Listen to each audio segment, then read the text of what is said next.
Les profs gagnent 3090 euros net par mois. Vraiment.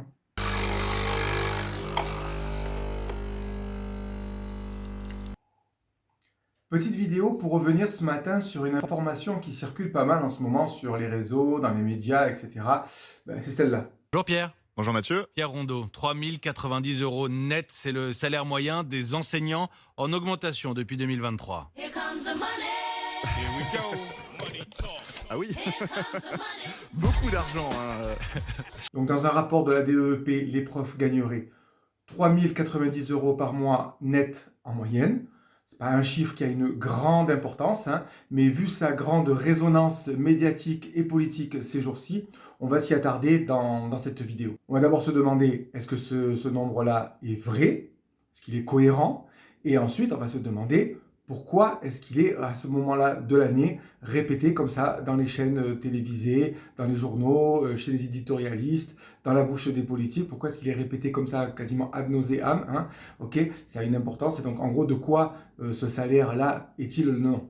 Alors est-ce que ce nombre de 3090 euros est vrai? Oui, il est vrai, puisque c'est un chiffre officiel fait par des organismes d'État, la DEP en l'occurrence. Et donc c'est un chiffre qui est cohérent. Maintenant, il faut le regarder comment il est calculé, c'est ça qui est important. Comment obtient-on ce 3090 euros? D'abord, on peut s'interroger avant sur le choix qui a été fait de médiatiser uniquement le salaire net moyen et pas, par exemple, le salaire médian, par exemple, qui lui, dans le même rapport, avoisine les 2770 euros, donc c'est pas du tout pareil.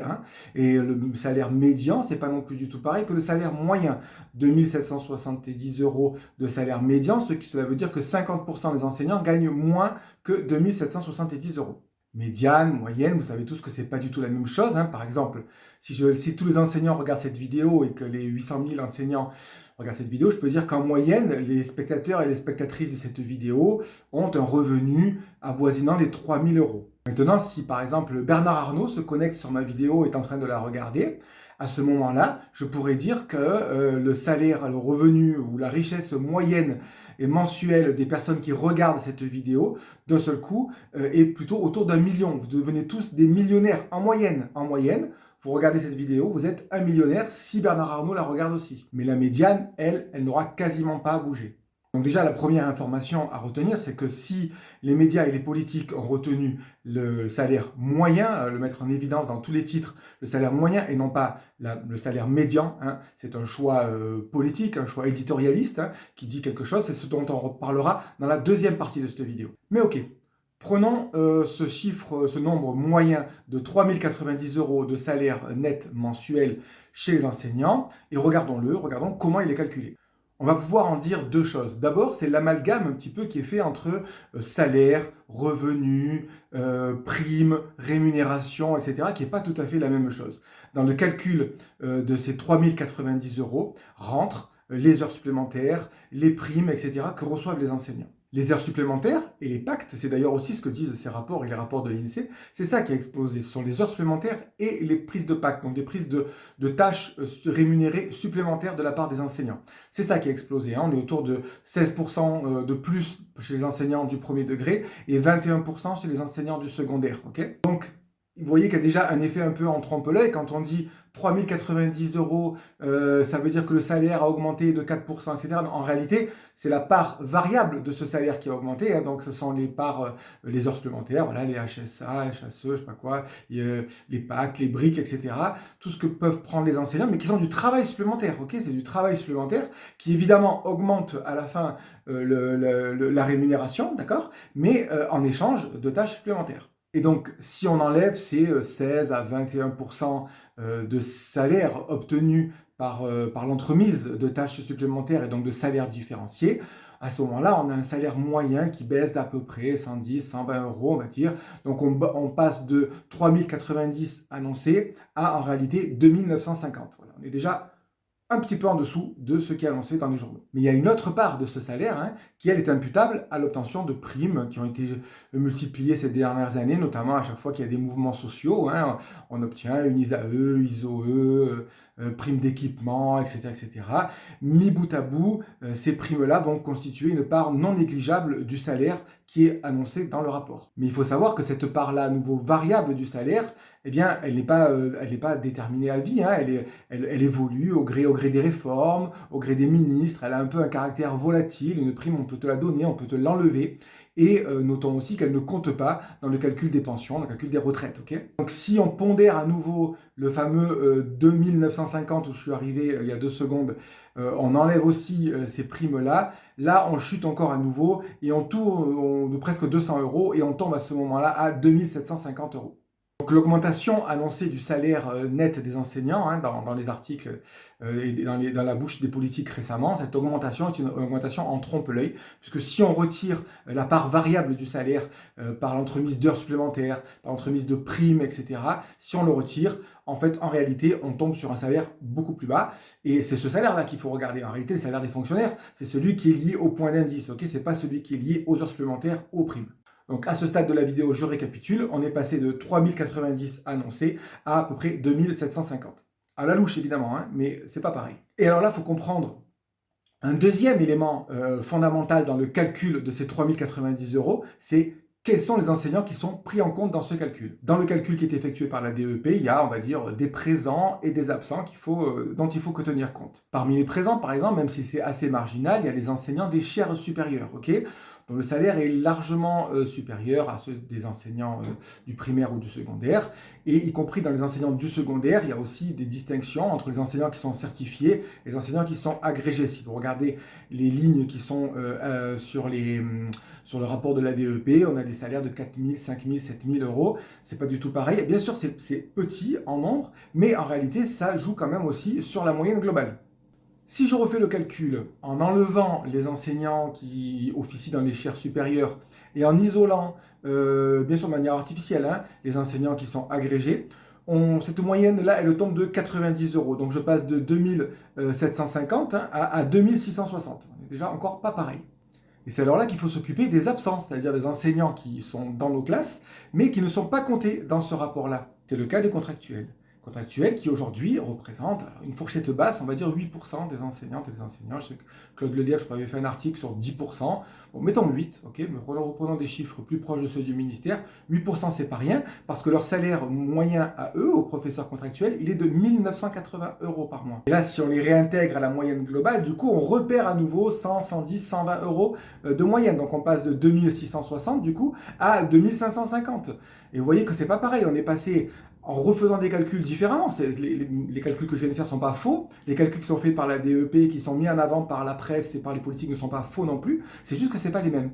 Ce n'est pas la même manière de compter. Et une manière vous conduit à un salaire moyen mensuel de 3090 € et une autre manière de compter vous conduit à un salaire moyen de 2550 €. C'est pas pareil. Cela dépend de ce qu'on considère comme étant du salaire, de la rémunération, hein, ou bien des primes ou des heures supplémentaires.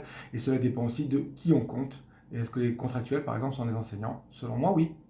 On arrive donc à la deuxième question de cette vidéo. Pourquoi les journalistes, les éditorialistes, les politiques répètent ad nauseam ce truc-là? Les profs gagnent 3090, les profs gagnent 3090 € net mensuel. Eh bien, il y a une raison à ça, hein, une raison politique évidemment, c'est celle de créer un storytelling, de raconter une histoire, hein, de raconter l'histoire d'une profession qui n'a pas à se plaindre. À la veille d'une rentrée des classes, où il va y avoir des classes surchargées, des profs de collège qui vont être absents, vous savez, qui vont être pas nommés, vous allez avoir des tas de classes où il n'y aura pas de prof de français, il n'y aura pas de prof de maths, là où il y aura aussi des tas d'enfants en situation de handicap qui ne pourront pas être scolarisés parce qu'ils n'auront pas d'AESH, etc., etc.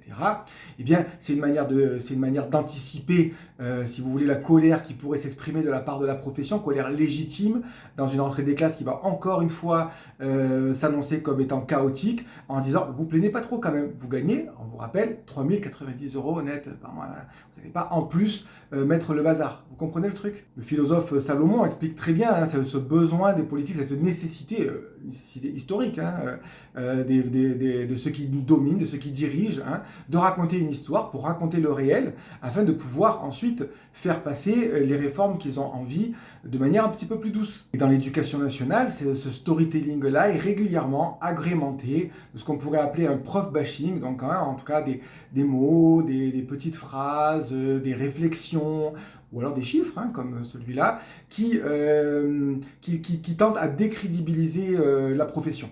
Alors le prof bashing, j'en ai déjà parlé pas mal hein, dans des articles ou des vidéos, mais bon, vu qu'on est encore un petit peu en vacances et que vous avez le temps de regarder une vidéo un peu longue, on va revenir dessus quelques instants. Regardez d'abord celui-là de prof bashing historique. Est-ce qu'il est vraiment logique, alors que nous sommes si soucieux de la bonne utilisation des crédits délégués par l'État, que nous fassions passer des concours Bac+5 à des personnes dont la fonction va être essentiellement de faire des siestes à des enfants ou de leur changer des couches? Je me pose la question. Ouais, c'était Darcos qui était interrogé à une commission au Sénat. Et puis depuis, ça n'a pas évolué. Regardez, encore récemment, on a eu celui-là. Le statut du professeur des écoles, je ne critique personne, je veux d'ennuyer avec personne. Je dis des faits. C'est 24 heures par semaine. Mais François-Xavier, ce qu'on ne me dit pas, 6 mois de l'année. Eh oui, parce qu'entre les vacances et les week-ends, alors je sais bien, il faut préparer des cours. Maternelle, grande section. Xavier Darcos ou Nicolas Sarkozy nous racontent une histoire en réalité. Hein, ils nous racontent une histoire, ils racontent l'histoire d'un système qui va pas bien et qui est ralenti par des gens qui sont surpayés par rapport à ce qu'ils font ou qui ont trop de vacances ou etc. etc. En fait, c'est eux le problème. Ok, le problème, c'est évidemment pas les politiques de caste sociale, les politiques libérales qu'ils ont mis en place et qui ont notamment Sarkozy, la suppression de 70 000 enseignants. C'est pas ça le problème. Hein. Le problème, c'est ça, c'est cette maîtresse de maternelle qui ne fout pas grand-chose, quoi. Puis plus récemment, hein, c'était l'objet d'articles précédents que j'ai fait, on a aussi un storytelling qui s'attaque à l'essence même des enseignants, c'est-à-dire à leur métier, à ce que nous faisons au quotidien. Hein, on a eu par exemple Bérou, regardez, rappelez-vous de ça. Ce que je crois, c'est qu'il faut faire de l'écrit à l'école tous les jours. Si j'osais, je dirais même la graphie, l'écriture au sens physique du terme, former les lettres. Tout ceci a complètement disparu.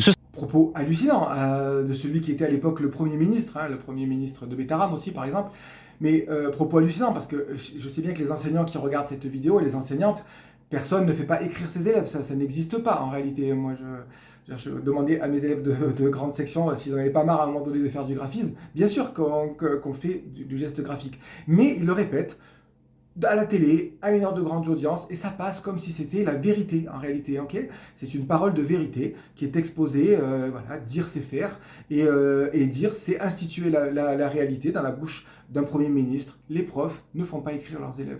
On avait ça aussi, regardez. On part d'une situation, la France n'avait pas de sport à l'école, au collège. C'est ce qu'il dit. Bon. Grâce à nos Jeux Olympiques et Paralympiques, et ça fait partie de l'héritage auquel je tiens beaucoup, on a mené une révolution culturelle ces 8 dernières années, en particulier avec nos ministres des sports successifs et nos ministres de l'Éducation nationale successifs, formidable. On a mis le sport au primaire. Hein, de le voir comme ça paraît complètement hallucinant, bien entendu. Hein, quel prof a attendu Emmanuel Macron et les Jeux Olympiques pour se dire que c'était quand même important de faire du sport à l'école, que les apprentissages scolaires étaient liés aussi au développement psychomoteur, etc. Bon voilà, tout ça on le sait depuis quelle école en fait, hein, ok. Mais non, ça ne les dérange pas de nous expliquer que c'est lui qui a inventé le sport et grâce à lui, il a mis le sport à l'école parce que nous on ne le faisait pas.